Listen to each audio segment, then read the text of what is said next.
All right, good technically afternoon, I suppose, at this point, everyone. It's great to see y'all, both in person and the folks who are tuning in remotely. Thanks for joining us in whichever medium. My name is Z Tenney. My pronouns are they, them, and I am the Diversity, Equity, and Inclusion Officer for the college. And I am absolutely delighted to kick off with just one of the greatest Buckeyes that we have, just to set expectations. And I will let her introduce herself, but Molly is going to talk to us about a number of things, including our rights and options here on campus. Just a couple of logistics notes before handing it over. There are masks on the ends of each set, so feel free to grab one if you haven't already. Feel free to tell other folks that they can get a mask when they come to an event. Including folks who are virtual, feel free to come by my office and just say, Z, I came to an event, and you can come pick up your mask anytime that I am there. This is come and go because I know folks have like class schedules and meetings and all that kind of stuff. So if you need to head out a few minutes early or something like that, that's totally okay. We did just hit record, so this will be posted after the fact. So if you miss a few minutes, you can always go catch up, or you can share it with someone who was like, oh no, I had to go to a class. Any questions so far? Awesome. Well, with no further ado, I will hand it off to Molly. All right. Well, thank you so much. And I will say that is a high bar, but that's all right. We're all striving to be better. So I'm okay. We're good. Okay. I'm not sure, but that's okay. So I'm joining from our Office of Institutional Equity. Who has even heard of that office? Okay, a little. That's why we're here. Inzi, thank you so much for including us. So I am looking to hopefully have a good dialogue with y'all. I am going to stand over here. Normally I'm a walker, but since we have the folks online, I'm going to do my best. But I'll share a little bit about what we do. We're going to do some scenario-based learning, and then I'm going to share some information about resources with all of you. So if at any point you have any questions, if you're online, Z is monitoring the chat, and then if you're in person, just shout out, and we can do that. Does that sound fair? Okay, perfect. So, okay, I'll just use the click. So, I am our Director of Education and Engagement in the office. Some of you may know me from a different role I had. I've also served as our interim Title IX coordinator twice.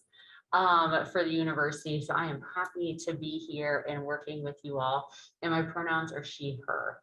So I would love if we have time, just a quick like around the room, if folks just want to share like their name, pronoun if you like, and then your role if you would like as well. Does that work with folks? Okay. So you just did an intro. Okay. I'm Sydney. I work at Marcom and my pronouns are she, her. Awesome. I'm Alexis. I'm a P grade this year. My pronouns are she, her. Great. I'm Arla. I'm senior fiscal associate for the college. My pronouns are she, her. I am Tesha. My role is the finance manager at the college, and my pronouns are she, her. Awesome.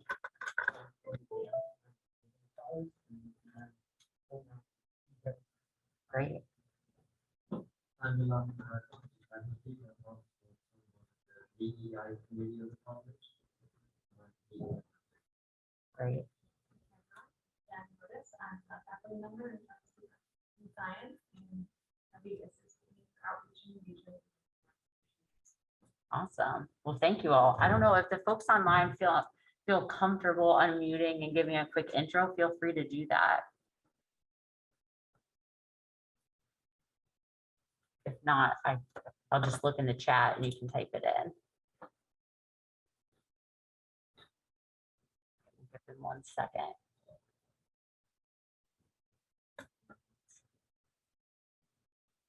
Okay, great. So we have Mark, him on, and other folks might just be listening in. So that is all good.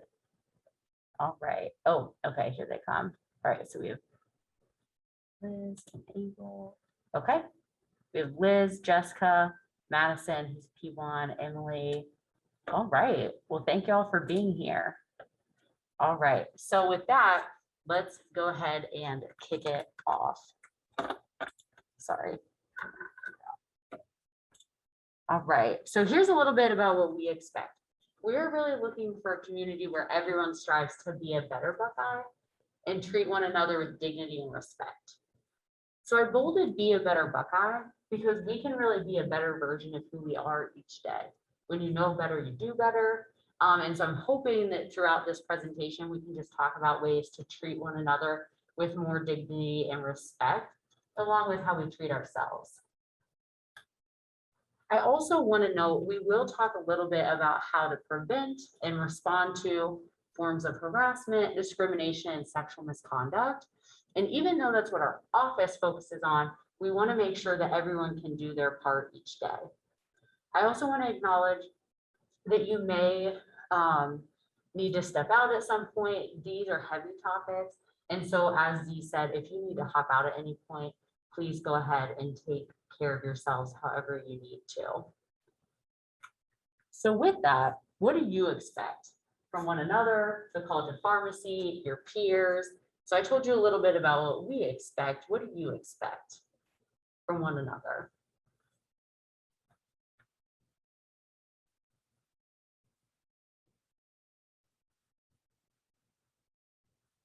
Yeah. Patience and understanding. Yeah. Okay, love that. Patience and understanding. What else? Every voice being valued. Yes, yes. Every voice being valued. Anything else? Like being comfortable while I'm at work, not having to like be too anxious about how I'm interacting with people Yeah, yeah, definitely agree. or how they're interacting with me. Yes, yes. So having that ability to be comfortable with one another, absolutely. Yeah, Civil disagree. yes, Say someone you can do it, and that doesn't affect you. that's right. That's right. And that's really important because even today, we might talk about something and you might be like, whoa, I've never thought of this, or I've had the privilege to not think about this before. And so we all are on that journey of learning. And so some of that patience that you mentioned coming into play so that we can help one another expand our understanding. Okay, love that. Anything else? We're all striving to become Yeah, yes. And so recognizing that this is an individual journey, but also a shared journey for the college. Love that. Okay, I see a couple of things in the chat, so let me check. Oh, those were intros. Okay, perfect. Well, I think that sounds like a fair list to get us started. So I want you to kind of think through. Some of these topics are kind of challenging. So if you're ever unsure, like, okay, should I do this? Should we do this as a college? If you anchor back to what are those values you have for one another, what type of environment are you trying to create, that will likely answer the question for you. All right, so you may not know this, but you may. We actually have 17 protected classes at Ohio State. So what does that mean? No one should treat anyone differently, poorly, or exclude them from something simply because of who they are as a person. So I want you to take a moment and look at this list and let me know, is there any word here that you're like, what does that even mean? Or what would exclusion on this basis even look like?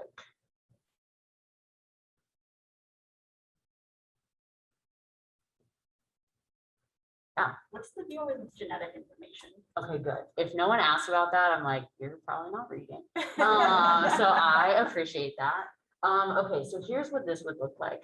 Genetic information, an example that would probably come up would be, let's say you're going to hire someone, but you know that they're predisposed to this certain medical condition and that they'll probably be out for some time. So you say, oh, we're not going to hire them because we don't want to have to deal with time off.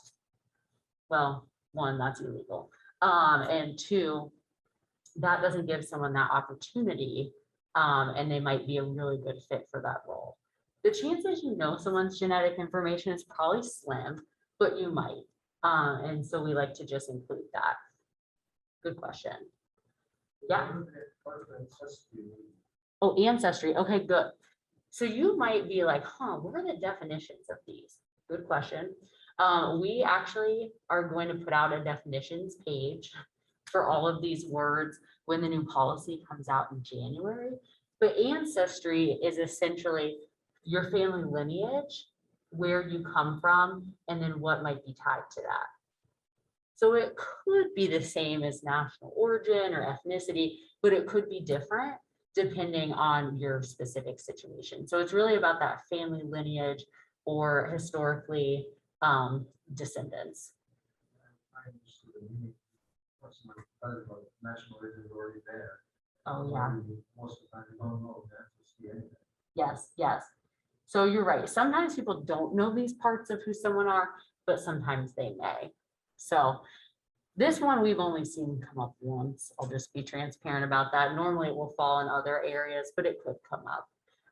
The example that I have is someone felt like they were being mistreated because of someone distant in their family past. Someone did know that information, so it's possible. Does that make sense? Yeah, but you're right, it typically wouldn't. Did you have a question? That was actually my same question. I just wanted to know how ancestry, ethnicity, and Oh, yeah, good. thank you. Okay, perfect. Yeah, So like if you were descended from a really controversial historical figure and someone knew that, then they can't like not hire you because you're so-and-so's great grandkid or whatever. yes, and that's actually exactly what came up. Okay. So, yep, that is right. Any other questions about these? Okay, so I don't imagine you committed this to memory in the few minutes we've been sitting here. So if you need to reference it, if you're in the room, I gave out a magnet. If you're online, you can pick one up from Z. But if you go to any osu.edu webpage, these are actually all at the bottom. So you click non-discrimination notice and it will pop up. All right, so this we talk about a bit more. Yeah, Sorry, we have a question in the Oh, chat. good. Would you explain more the difference between military status versus protected veteran status? yes, thank you for asking that. Good question. So military status is anyone who's actively serving. And then protected veteran status, for veterans, it's anyone who has previously served. There are different protections under the law, like let's say you served during the Vietnam era or Iraq, there's different protections.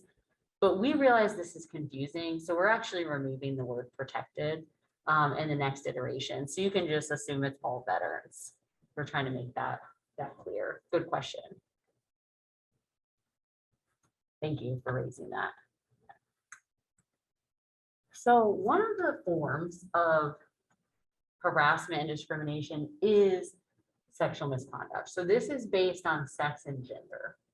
I know that we do more education in this area. We're working on doing more in the other areas, but I wanted to make sure that folks put that connection together. Would anyone be willing to do a brief definition of the difference between sex and gender while we're on this discussion? Just so we can have better understanding.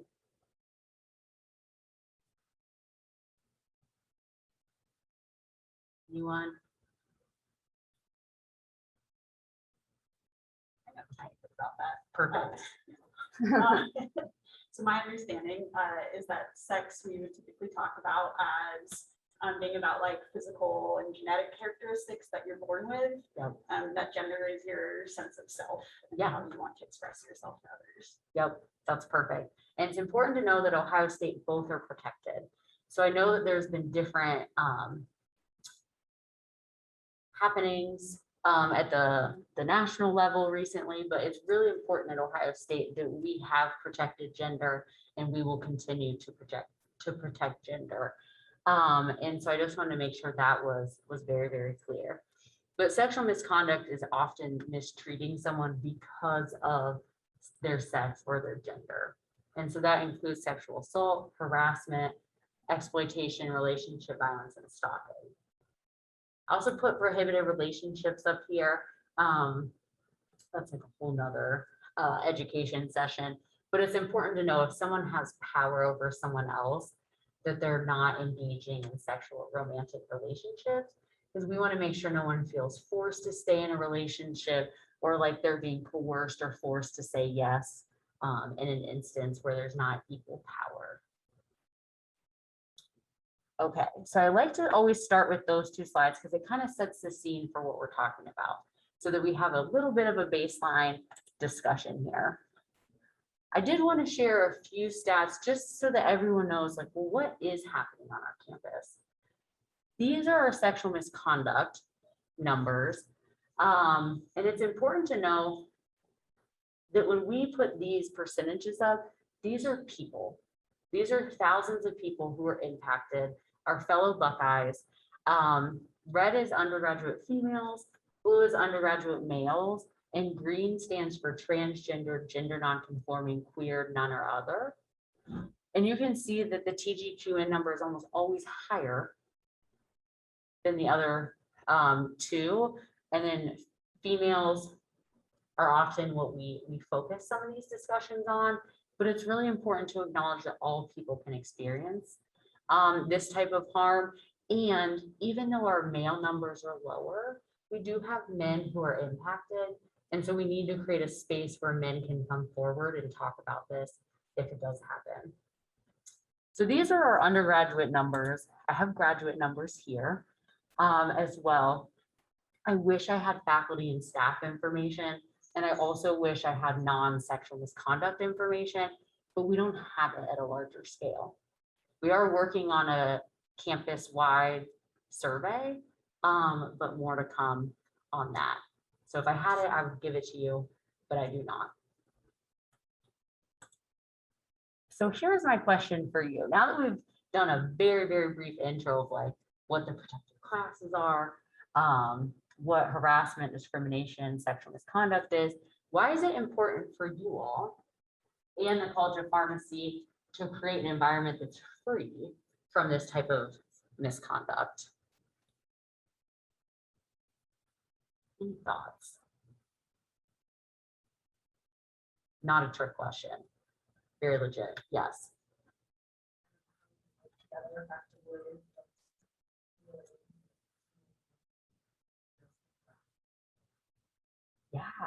Yeah. It impacts your ability to do your work, to do your schoolwork. That's what you came here to do. Any other thoughts from anyone?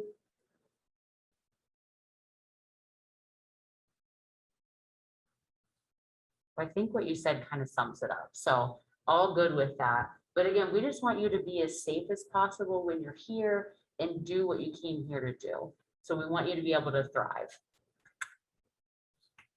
So here's what I want to spend a lot of time on. Let's say we see something we know is wrong or that is making someone uncomfortable. How can we be helpful? So there's 3 ways that I normally talk with folks, and I know there's a few more. Z and I have talked about them before, but you can be direct, you can delegate, or you can distract. So what does that mean? Direct. You can tell the person like, hey, what you're doing is not cool, or I found that hurtful.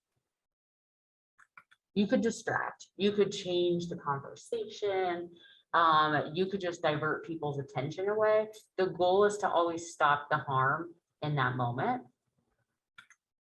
Or you could delegate. You could ask someone else for help. That could be a nearby person, a friend, a staff member. It could be calling emergency responders if that feels safe. I know that's not a safe option for everyone. So you just have to determine what is the right step for you in that situation. So I want to do some scenarios because even though we're all on this journey, you showed up today, which shows me that you are dedicated in these spaces. We're all guaranteed to find ourselves in some scenario where we're like, oh, what should we do? So I want you to think through on these next few scenarios. If you found yourself in this situation, what do you think you would most likely do? It's hard to say for sure what we would do, but I want you to just role play in your mind and say, okay, would I be direct? Would I delegate, or would I distract? So the first scenario, someone makes a joke, and that's in quotes because it's not funny, about another person having a disability. What do you think you would do in that scenario? Yeah, I was questioning them. yeah. I feel like that's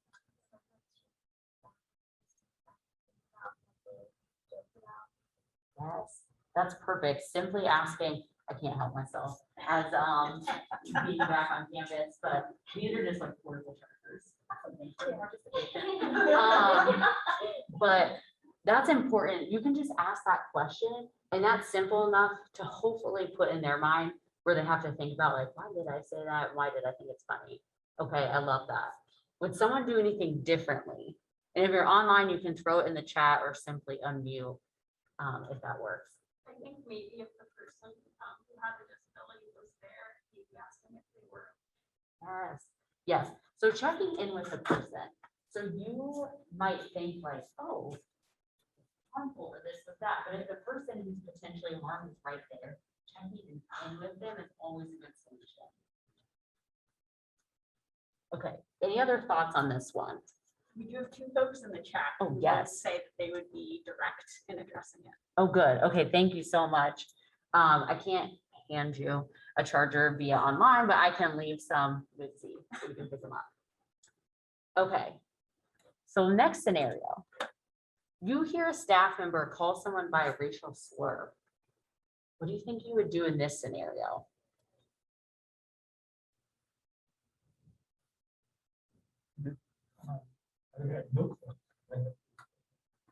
Okay, yeah, yeah. So letting them know like this is totally unacceptable. I need to share this in. Yeah, thank you. But if anyone else can,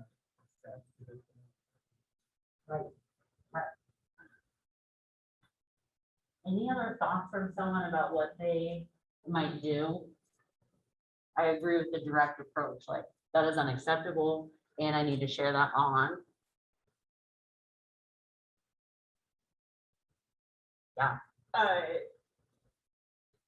At that level would probably be like a what the like, and then we'll see what level of capacity of appropriateness is Yeah, available in that moment, because it's just like wildly unacceptable. yeah.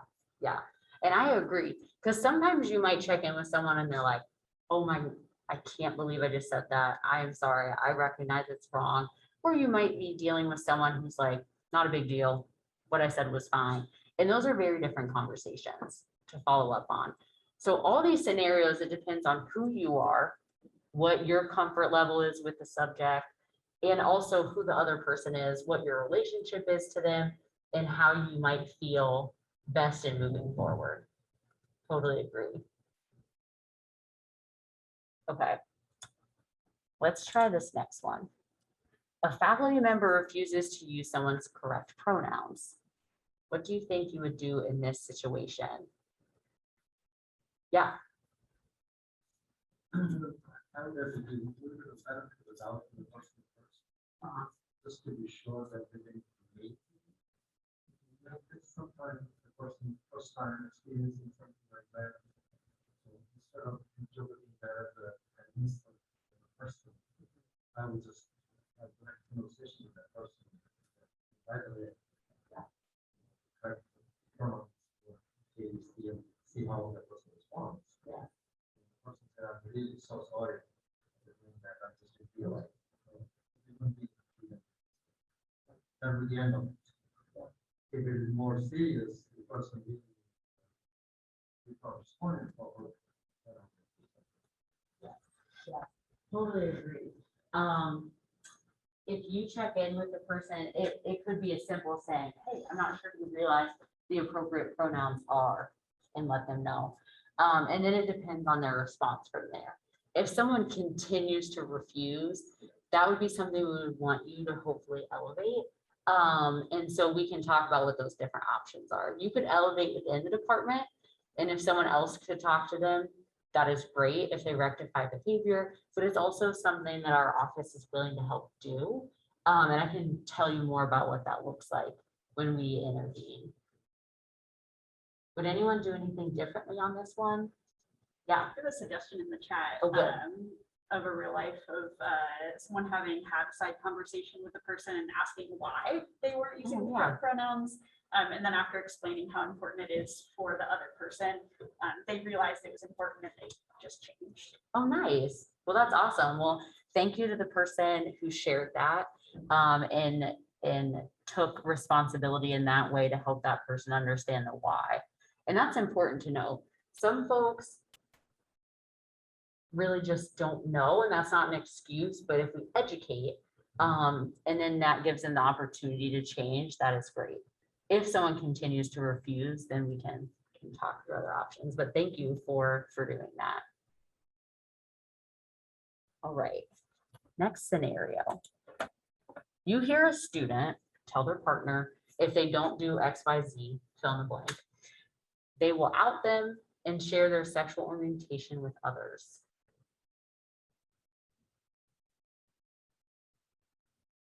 So here's my first question as you think about this. Does anyone know what kind of misconduct this is?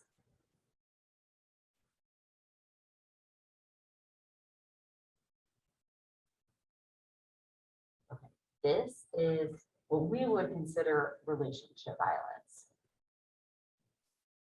A lot of folks simply think about physical violence, but I want us to expand how we view violence or threats of violence. And so again, this is a threat, and this would be violent behavior. So using this as a means to force someone to do something, we would consider that relationship violence. So I don't know if that's helpful to kind of orient folks. So what do you think you would do in this one? This one's a tough situation.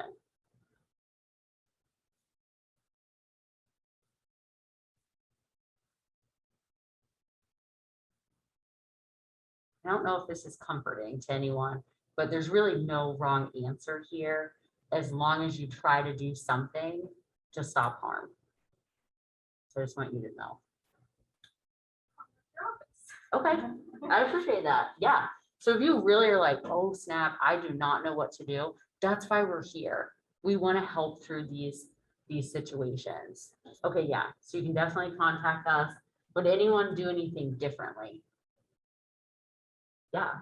And I think in addition to that, so I would kind of pull the person aside and say, this sounds a lot like violence, because sometimes they might not know. Being in a relationship with someone, it's like you're not always like seeing the person for what they're actually doing to you. That's right. So I think I would just point that out and be like, hey, something's not good, provide you with some. Yeah. Yes. Yes. And that is always a great solution. If you're unsure, always just check in with that person if you feel comfortable and safe doing that. And you're totally right. In relationship violence, a lot of people don't realize what is happening.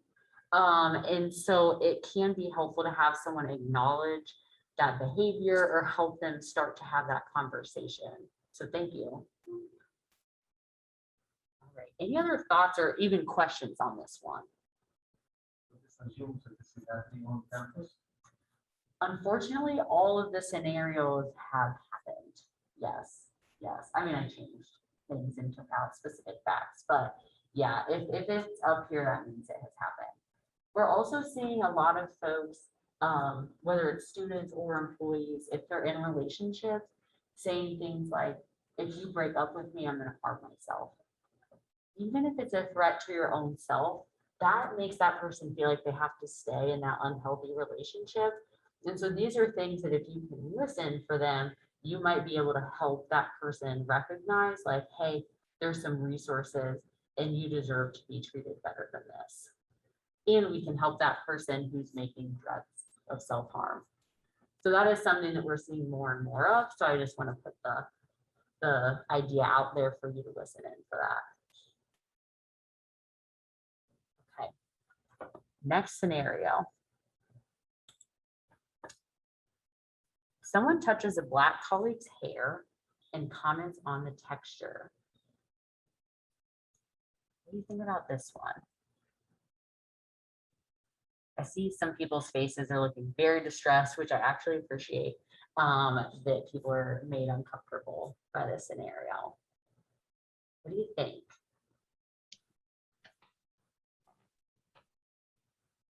And I see you unmuted. Are you looking to speak? It bothers me a lot if I witness somebody doing this. Let me close my door, sorry. So I may ask, why? Why are you doing this? But to be honest with you, this confidence of speaking is a recent experience. Before I would say I wasn't able to, or I wasn't comfortable speaking out, but now I feel I have to. And I am becoming less and less tolerant of these behaviors.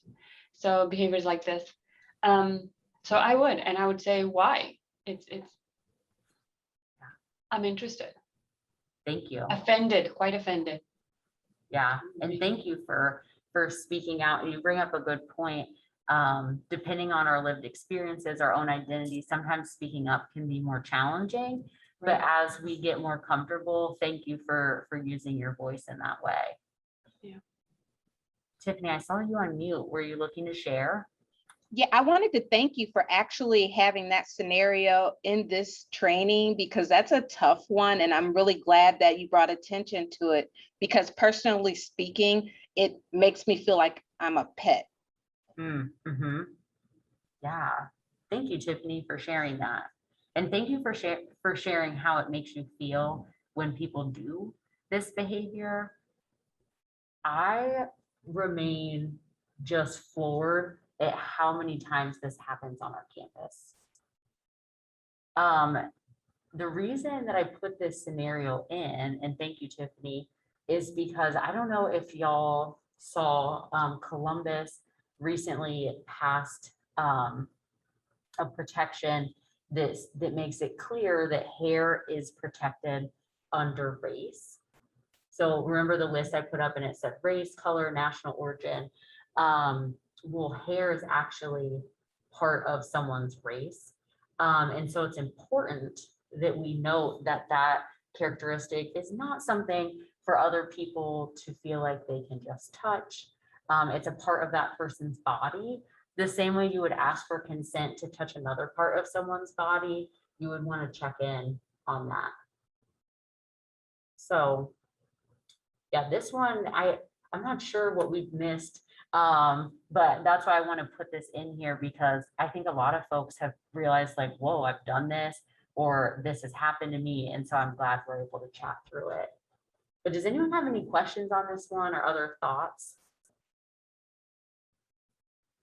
Okay. I have a few more scenarios. I just put a lot of scenarios because I think it's the best way for us to learn and kind of think through these ideas. But you hear a staff member say, oh, I wish that person would just speak in English about another person.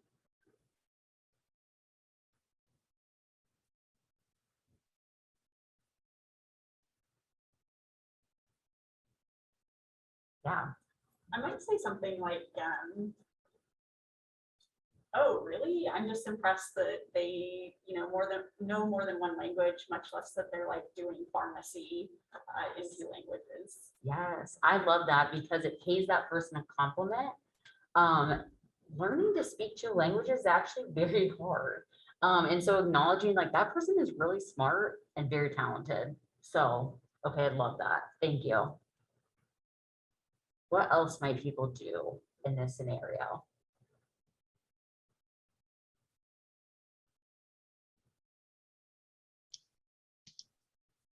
I speak multiple languages, and the problem is people assume that when you start all of a sudden start talking about another language, people think that you're saying something about them.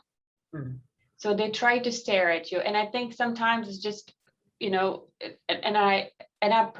that's what I have learned throughout my years in speaking different languages, is just, you don't look at the person and then talk, right? If I am in a room talking to a friend of mine and I'm looking at you, it seems to you that I'm talking about you. So it's both way. I think it takes, just have to think, but that it's not about you. But definitely, yes, I agree that it takes a lot, and we need to acknowledge that they can talk whatever language they please to. That's the freedom of choice. They have the ability to, why not? So we need to endorse that. Yeah. But I think for my, just personally, that's what I have observed. Yeah, I agree.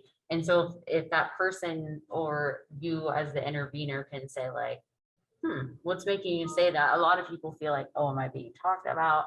And that's something they just need to move past. Yeah, And I feel too, this is kind of anecdotally, but if it's like someone who has a different skin color than like, white, they get it more disproportionately than other people. So like if someone's like Yes. speaking like French or like Russian or something, someone would come up to say, I'm like, oh, that's like a beautiful language. But if it's like a person who's like brown or something, they'd say, horrible.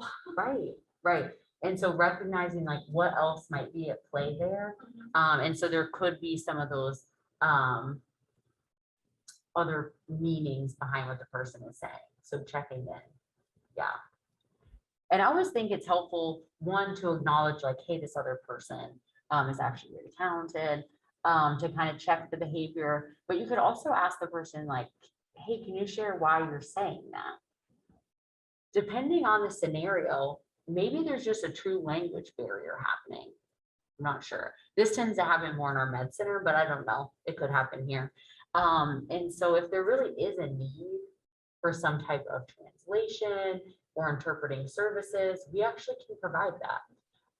And so just reach out if you have a question about what's available there. So if it's a true language barrier, we can help with that. But if it's not, then there's really not a place for it. We actually don't have a required language at Ohio State. There's very few job descriptions that even put it as a requirement. And so that is just an interesting fact for folks to think on. Okay. There's only two more scenarios. So a colleague says they will not work with someone because of their identity, insert race, religion, sexual orientation, etc. What would you do if someone said this and you were there? Yeah. I think that's actually good. I mean, that's kind of how like my son was like, I want to go to school. I said, you have to get the law. Right. But this is to at least kind of address that. I don't think that's an option. Yeah, especially if you're in a position of power.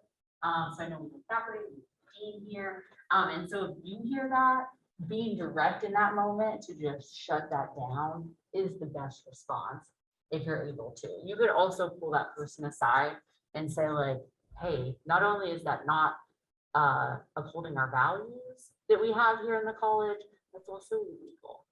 And have that discussion if that's the path that you want to take. Any other thoughts on this one?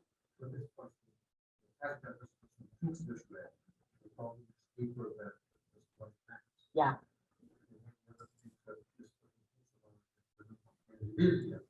Yeah. Yes. And so also thinking about, okay, how can we get this person connected to expand those viewpoints? And or how do we make it so this other person isn't subjected to harm? So let's say that you're teaching a class and you put students together and one of them says this. We don't want to give in to this bad behavior and we want to keep that student safe. And so you might say, okay, we're going to switch up the groups, still do some education. You can refer them over to us or connect them with Z or someone in the DEI area for some additional discussions. And you can move that person so that you don't have a conflict. Because we would hate to have that other person in a harmful situation. Does that sound fair? Okay. So last scenario, this one's pretty direct, but unfortunately we have to cover this. All right, so a colleague slaps another colleague's butt. What would you do here?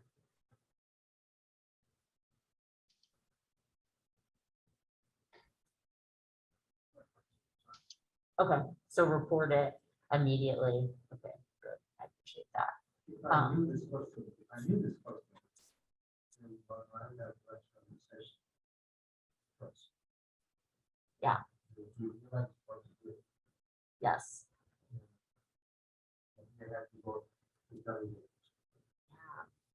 Yeah. Agreed. So if you can be direct, that's great. If you need to delegate immediately to our office, your HR person, they'll get it, squared in the right direction, then please do that. Also check in on the person.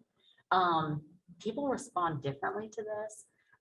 If it's someone who has been violated before, that could mean a lot more to them and have a very different response than someone who is like, oh, that's our relationship, that's how we are. I still would ask they not do it in the workplace, even if they're both fine with that. We have had that happen. But most people are probably not going to want this in the middle of the college.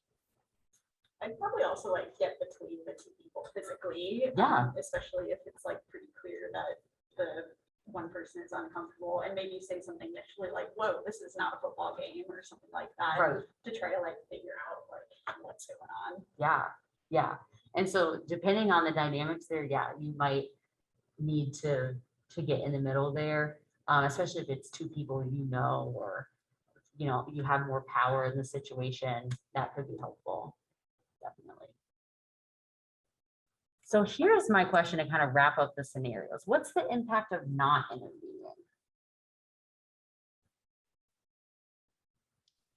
Or you get worse. Mhm. First of all, it's unfair. Right. You stop it. You get worse. Yeah. Normally these types of things, the longer they go on, they test the boundary more and more and more. So it just tends to escalate. What else? What's another impact of not intervening? Yeah, we could lose really good people, and that goes for our students and our faculty and staff. Absolutely. I Mhm. think other people would see it and make it comfortable. Yeah, absolutely. And so when they see this, and if they see that other people saw this and didn't do anything, that could indicate to them like, oh, this is what's acceptable here. And we obviously do not want that type of culture. Yes. And so with that, how should you respond when someone does tell you like, hey, you've misstepped? As someone who does this type of work for a living, I misstep. We're all going to misstep at some point. So how do you think you should respond if one of your colleagues here says, hey, I'm not sure if you knew this, but XYZ was problematic, or this could be different? You would have an opportunity to Yeah. So be gracious, thank them for taking time to help you know better so that you can do better. Absolutely. So I always like to put this one in because now we have essentially taught 15 people how to do this. So the chances that someone does correct or helps, re-guide someone is pretty high. So I just want to make sure that we're open to that feedback if we get it. So for our last few minutes, I also just want to share, and also is that clock correct? I want to make sure I stay on time. We have like a quarter till. Okay, cool. Thank you. Brevity is not my strength, so working to keep it on time. But for these last few minutes, I want to talk about, well, what resources are out there? How could we be helpful to you? Hopefully you all will see behaviors that you know are wrong and help re-guide it, stop it before it happens, things like that. But if something does happen, if there is discrimination, harassment, sexual misconduct, how can our office be helpful to you? So we are a centralized resource for the whole institution to help coordinate the response to any report of harassment, discrimination, sexual misconduct. We're focused on getting resources to people so they can make the choice that's right for them. And then if there is a resolution, go through those options and conduct it. So let me just share a little bit more about that. How can you make a report? So some of those scenarios you all said like, oh, that needs reported immediately. Yes, you can fill out the online form. You can call us, you can email us. You could set up a time and come over. We're currently located in St. John's. If you've ever been there, I wouldn't recommend you just show up. So give us a call and we can help you find your way to an in-person meeting. But let's say that you're the victim survivor. You're the one who's been harmed. If you don't know if you want to report, you can always start with the anonymous reporting line, and we can actually chat back and forth before you share who you are. So that's always an option, or you can share information and never tell us who you are. So you also have the right to do that, but it could be limited in our follow-up. We do have to get some information to take action, so just know that as you weigh what's right for you. So you mentioned this, but there is that duty to report. So for anyone who's an employee, they need to report sexual assault immediately. And then if it's other forms of sexual misconduct, if it's an HR person, a chair, someone who supervises, or a faculty member, then they need to report that as well. So this is important to know, because if you're the person who has been harmed, you may want to start with a confidential option. So I'll go over some of those confidential options later, but just generally know if it's a counselor, a clergy or religious person, physician or attorney, someone who can be confidential under the law. So that's important to know. And then for other forms of harassment or discrimination, it is required for any human resources person to report it in to our office, but it actually is broader than that. So we heard from you, Dean, that, oh, you need to report these things, and that is true under the law. So it's a little confusing why our policy didn't say that. That will be rectified in January. So starting in January, anyone who has to report sexual misconduct also has to report other forms of harassment or discrimination. And the reason for that is so we can provide support to people and also stop these behaviors from happening. If we don't follow up, we're essentially telling people, oh, what someone did was fine, and it's not. So here's all the ways we can help. Let me just highlight a few, because I could and I would talk to you all day, but we don't have time for that. So essentially what our intake coordinator will do is sit down one-on-one with the person who's potentially been impacted and ask them what they need to either restore access to their education or access to doing their work. That's why you all are here. And so we want to focus on how do we restore that, and how do we provide support resources so that you can be as well as possible. So it's about the work and education, but also about you as a person. So a lot of students will come to us for academic support. So we may ask a faculty member, hey, we need to adjust all their deadlines, or this is an excused absence for this day. It's very case by case, but it is required under the law. So we'll work back and forth with someone on accommodations. For employees, we may have to do a change in work schedule while we look into something. It's easier now because everyone realizes most people can be remote, at least in some capacity. So we've been able to figure that out. But we have on-campus counseling and advocacy resources, off-campus.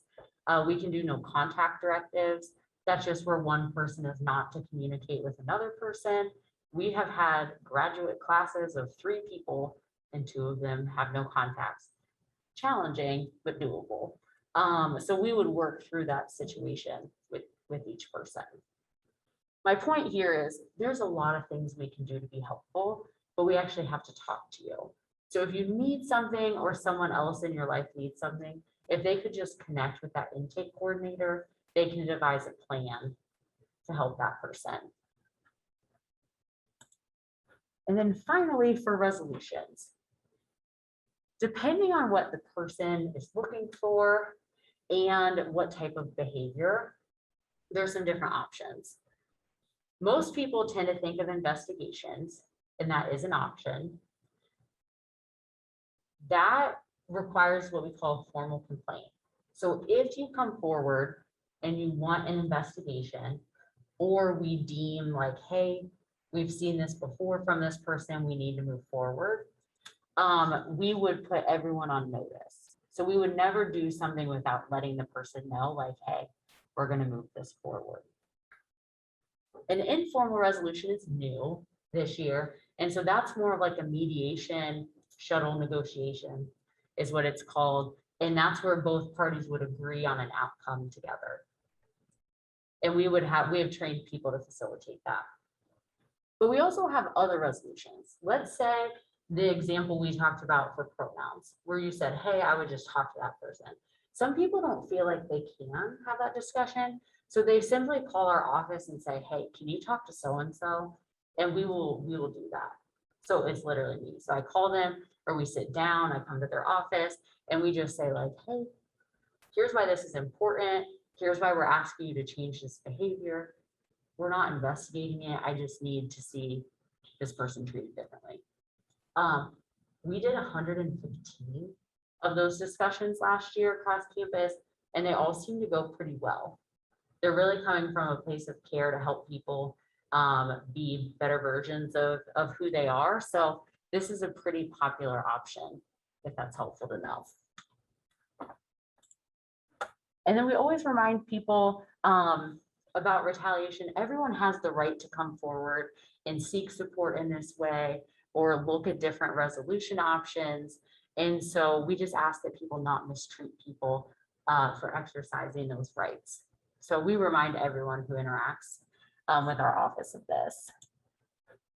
And then whether you want to interact with us directly or not, please remember there's so many good resources on the OSU app. If you don't have the OSU app, please get it. There's a new tab, well, it's like 2 years old now, but how to get help in a crisis or emergency. This has the sexual violence helpline. It's 24/7 confidential helpline. It also has the suicide prevention helpline and text line. So if you just click those red buttons, it connects you automatically to a confidential resource. We also have mapped all the gender inclusive restrooms, all the lactation rooms, and we're about to map all the prayer spaces.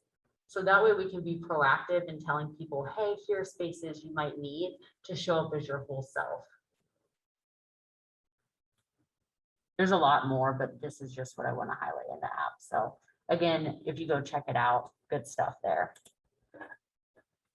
And then we have different types of training, different types of education. So if you ever want to do another session like this, or with a specific group of folks, we can do that. We are going to have like an anti-harassment discrimination training, similar to the sexual misconduct training. So that's just more of an FYI.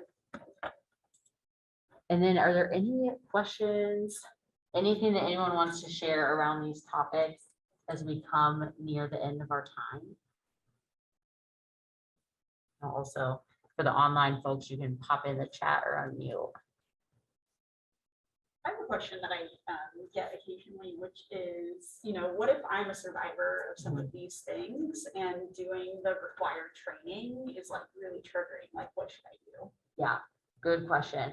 So we added probably a year or two ago the opportunity to opt out. I always say if you need an alternative version. So what I ask is that people just email, if it's student, you got this at osu.edu, if it's an employee, equity education. So I try to put them on the Buckeye Learn descriptions. If you know me, just email me because I'm going to answer them.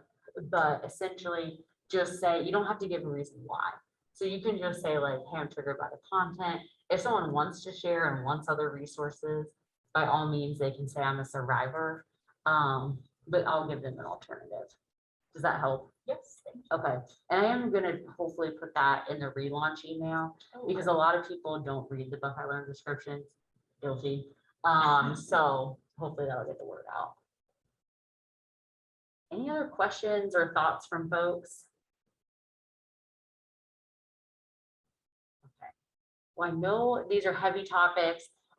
Maybe not like the most joyful discussion that you'll go to, but I think it's really important. So I really, really appreciate anything that y'all can do to look out for one another. Yeah. Out of curiosity, the most common name for the adverse diversity and inclusion. My question is, the concept of justice are both embedded in these three, or they are separated? Oh, that's a good question. I love a good philosophical debate. So I think they have overlap. and could be looked at as distinctly different. So I view diversity as essentially like the things that make us different and unique. Inclusion is bringing all those folks in and valuing those parts that are different and the same, and giving them the opportunities to thrive. I think equity is about helping people get what they need to be successful. So like those supportive measures, different people need different things. That's why I can't say like, oh yeah, you're gonna get 2 weeks off class because of X, Y, Z. Well, everyone has a different need. Every situation is different. So I think they have overlap and they all essentially go with our values and help us advance those, but I think they're slightly different. And then the last point, I just lost it. It'll come back to me. There was one more thing that I was hoping to highlight, but I think they're all critical to our mission. If everyone thought the same and had the same backgrounds, we would not be advancing, whether it's in pharmacy or any other discipline. So I appreciate that y'all, I think you said this was the 7th or 8th DEI week. Is that right? So having it be a focus is critical to advancing our mission, I think. I would love to know what others think. If anyone else wants to chime in, that's just my viewpoint. Yeah. I have another question. Oh, If that's all right. yeah. So I know something else that I've encountered is the question of like, well, how much can OSU do if the person who is causing a problem isn't like an OSU affiliate? Oh. So like, for example, if a student has exited a relationship and is stalked, Oh, yeah. like, is that something that y'all can help with if that like stalker is not a student? Good I get question. that a lot. Yeah, so we can still provide resources. Now, depending on what's in our jurisdiction, that'll depend on, can we investigate it, do that? But we have banned non-affiliates from campus before with the assistance of other folks. So whether it's a specific building, the whole campus, which we don't do often, so let me not overstate that. But there's a lot of options, or we could get them connected with like, hey, here's a resource for the criminal process, or here's how to get like a spatial order to protect yourself. So we'll still help them. Yeah. Awesome. Thank you. Yeah, good question. And I remember the last point for your question. You talked about the word justice. I think we would have to have a whole nother discussion, but this would be an interesting group to discuss it with. But I think justice depends on the person, their identity, what they view as helping make them and the community whole again. So I will admit, I used to, I know I'm being recorded, but that's fine. I used to think like, oh, we need to investigate everything.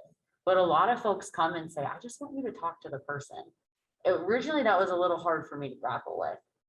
But then I realized it's not about what I need, it's about what that person needs and what's going to keep our community safe. And so I think justice, we have to look at a little differently than how we maybe looked at it before. So I don't know. That was just a thought when you asked that. Yeah. And to that point, the last thing I'll say is a lot of the time folks' question is like, well, am I going to be forced to deal with like an investigation and have to go through this whole process? So if someone were to basically the decision of like, if I go and report something, does that mean I'm obligated to do something like an investigation? No, we cannot compel you to participate. We would probably tell you like, hey, we would hope to move forward because of this. But typically we'll defer to what the person is looking for unless there's repeated behavior that's egregious to the point it could harm the community. And we'll let someone know, here are the options, but we could never actually force someone to participate and we would not. That would cause more harm. Yeah. For filling out like a formal complaint, Mhm.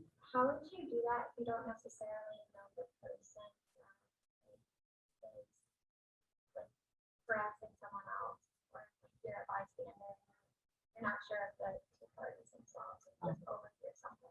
That's a good question. So you can always just call our office, fill out, the form with what you do know. Sometimes there's ways we can, help figure that out. If you're like, oh, I know it's this person's first name and they're in this class. And you won't figure that out. But even if you don't know, it's good to keep an idea on like, hey, what's the climate?